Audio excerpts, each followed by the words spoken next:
ከዓመታት በፊት ወደ ቻይና በማቅናት ላይ ሳለች እንደው ድንገት ጓንዡ ከተማ ከደረሰች በኋላ እንደ ማንኛውም መንገደኛ ስትፈተሽ አደንዛዥ እጽ የተገኘባት የኢትዮጵያዊቷ ናዝራዊት አበራ ጉዳይ እጅጉን መነጋገሪያም ነበረ። በወቅቱ ቤተሰብንም ዘመድ አዝማድንም መላው ኢትዮጵያንም እያስደነገጠ ጉዳይ ነበር። ይህንን ድንጋጤ የፈጠረው ነገር ደግሞ ቻይና እንዲህ ካሉ ጉዳዮች ጋር ተያይዞ ምሕረት የለሽ ሕግ እንዳላት ሲታወቅ ነው። እንደዚህ ያሉ አደንዛዥ እጾች ይዘው የተገኙ ግለሰቦች አንድና አንድ የመጨረሻ ፍርዳቸው የሚሆነው ስቅላትና ሞት ብቻ ነው። ከዚህ ጉዳይ ጋር ተያይዞ የናዝራዊት አበራ ጉዳይ በማህበራዊ ሚዲያው ሲሰማ ያልደነገጠላት ሰው አልነበረም።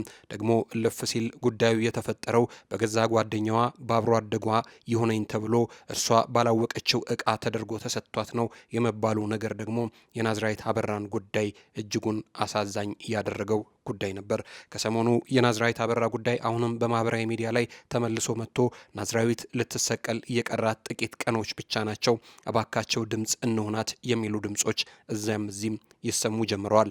እንደዚህ ያሉ ድምጾች ይሰሙ የነበረው አሁን ብቻ አልነበረም። ከወራትም በፊት ልፍ እያሉም እንዲህ ያሉ ነገሮች ይሰሙ ነበር። እርግጥ ነው እንደዚህ ያሉ ድምጾች በማህበራዊ ሚዲያ የመሰማታቸው ነገር ለግለሰቧ ከማዘንና ከመጨነቅ ልፍ ሲልም ደግሞ ምናልባትም ስቅላቱ ቢቀርላት ከሚል ፍላጎት ነበር። ይህ ፍላጎት ታዲያ አሁንም ተመልሶ መጥቶ ሰሞኑን በማህበራዊ ሚዲያ እየተመላለሰ ናዝራዊት የመጨረሻ ስቅላቷ ቀን እየደረሰው ነውና እባካችሁ ድምፅ እንሆናት የሚሉ የማህበራዊ አንቂ ንግግሮች ሲታዩ ነበር። ታዲያም ዛሬ ማለዳውን ጀምሮ ደግሞ ከዚህ ጉዳይ ጋር ተያይዞ ቤተሰቦቿ አንዳች መረጃ አውጥተዋል። ስቅላት የሚባል ነገር የለም። የስቅላቱ ፍርድ ወደ እድሜ ልክ ፍርድ ተቀይሮላታል። ፈጣሪ ቢፈቅድ ደግሞ ያም ጉዳይ ሊቀር የሚችልበት ሂደት ሊኖር እንደሚችል እየተሰማ ይገኛል። ሰላም ጤና ይስጥልን። የተወደዳቸውና የተከበራቸው የጊዜ ሚዲያ ቤተሰቦች እንዴት አላችሁ? በያላችሁበት የዓለም ጫፍ በያላችሁበት የሀገር ጥግ ሁሉ ሰላም፣ ፍቅር፣ ጤና ትሆኑ ዘንድ ዘወትር ምኞታችን ነው። የምትከታተሉት ጊዜ ሚዲያን ነው። በዛሬው መሰናዷችን ከዚህ ቀደም በብዙ መልኩ ስለተዘገበላት ስለ ናዝራዊት አበራ ምናልባትም ጉዳዩን ያላወቁ መረጃውን ያልሰሙ ካሉና ጉዳዩ ምን ነበር ብለን ልናስታውስ ወደኋላ መለስ ብለን አንዳንድ ዳራዎችን ልናነሳሳ ወደድን። እስከ መሰናዷችን ፍጻሜ ድረስ አብራቸውን ቆዩና ዝግጅታችንን ተከታተሉልን። ለመሆኑ ናዝራዊት አበራ እንዴት ባለ ሁኔታ ውስጥ ነበር እንዲህ ላለ ፈተና የተዳረገችው? መሰናዷችንን ተከታተሉልን። በቆይታችሁም ጊዜ ሚዲያን ሼር፣ ላይክ፣ ሰብስክራይብ፣ ኮሜንት በማድረግ ቤተሰብ ታደርጉን ዘንድ ከወዲሁ በትህትና ጠየቅን። እናመሰግናለን።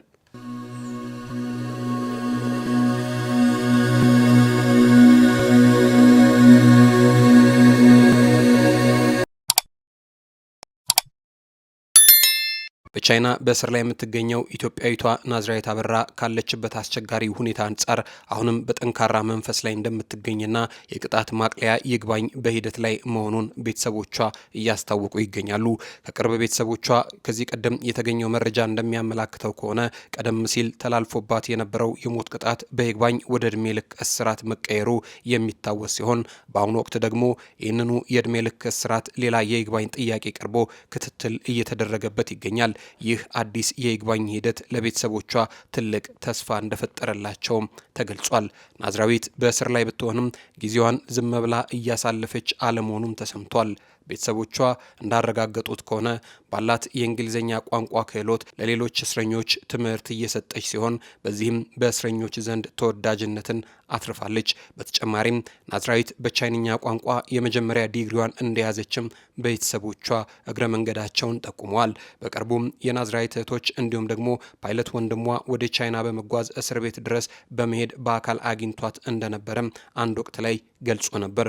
ይሁን እንጂ አንዳንድ የማህበራዊ ሚዲያ ተጠቃሚዎች ያልተረጋገጡና ከእውነት የራቁ መረጃዎችን በማሰራጨት በቤተሰቡ ላይ ከፍተኛ ድንጋጤ እየፈጠሩ በመሆኑ ህብረተሰቡ ከተጣሩ ምንጮች ብቻ መረጃን እንዲወስድ ቤተሰቦቿ አሁንም ደጋግመው ጥሪ ያቀርባሉ።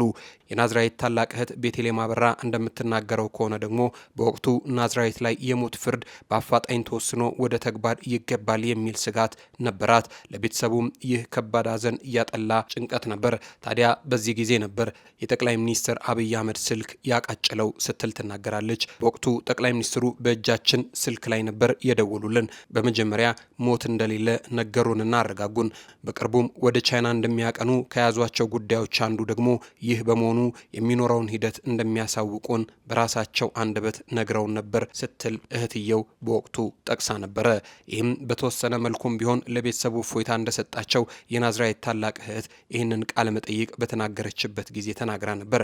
ጠቅላይ ሚኒስትር አብይ አህመድ የገቡላቸው ቃል ባይኖርም የኢትዮጵያ መንግስት ጉዳዩን እንደሚከታተለውና ለቻይና መንግስትም ጥያቄውን እንደሚያቀርብ ነግረውኛል ስትል መግለጿ ለቤተሰቦቿም ለመላው ኢትዮጵያውያንም እፎይታ የፈጠረ ጉዳይ ነበር። ይህ ከሆነ ከቀናት በኋላ ለሮድ ኤንድ ቤልት ኢኒሽቲቭ ፎረም ወደ ቻይና የቀኑት ጠቅላይ ሚኒስትር አብይ በቻይና ቆይታቸው የናዝራዊት አበራ ጉዳይ አንዱ ጉዳያቸው እንደሆነ አስታውቋቸው እንደነበር ትናገራለች።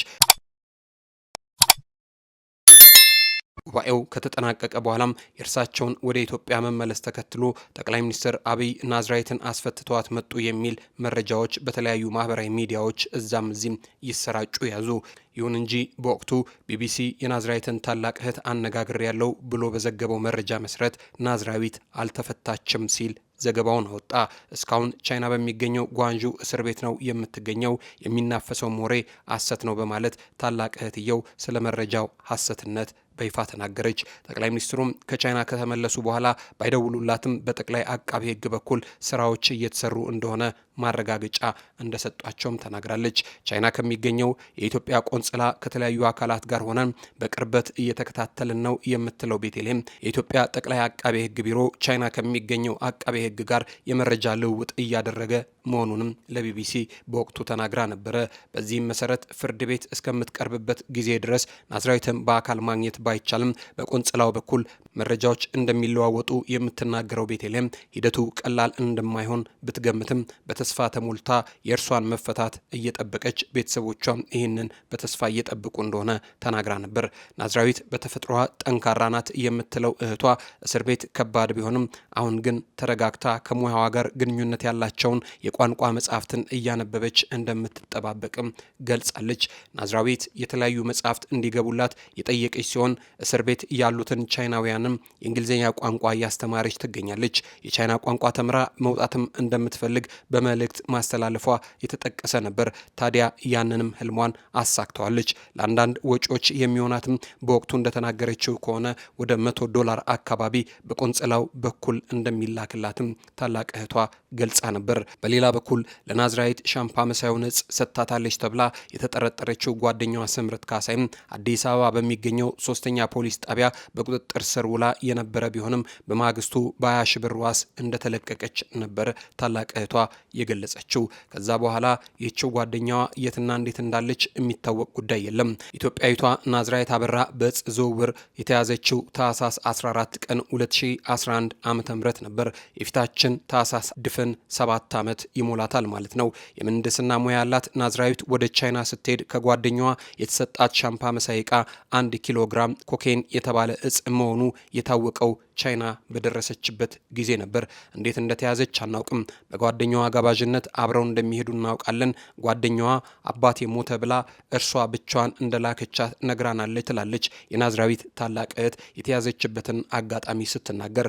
ሐሙስ ቀን ወደ ቻይና ያቀናቸው ናዝራዊትም ለ2 ተከታታይ ቀናት ድምጿ ሲጠፋባቸው የአሁኗ ተጠርጣሪ ጓደኛዋን ይጠይቋታል።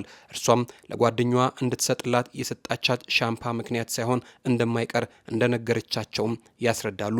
በወቅቱ የነበረው ሁኔታ ቤተሰቡን ያስደነገጠ ቢሆንም በተለይ ለእናታቸው የጤና እክል ምክንያት ሆኗል። እናታቸው ናዝራዊት እስካሁን የትና በምን ሁኔታ እንዳለች አያውቁም። ባጋጠማቸው ስትሮክ ግማሽ ጎናቸው መንቀሳቀስ እንደማይችልም ተናግረው ነበረ።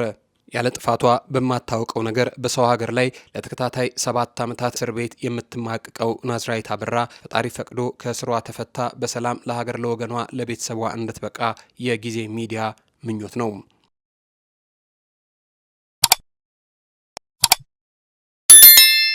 የተወደዳቸውና የተከበራቸው የጊዜ ሚዲያ ቤተሰቦች ለዛሬ የነበረን መሰናዶ ይህንን ይመስል ነበር። አብራችሁን ስለቆያችሁ ክብር ይስጥልን፣ እናመሰግናለን።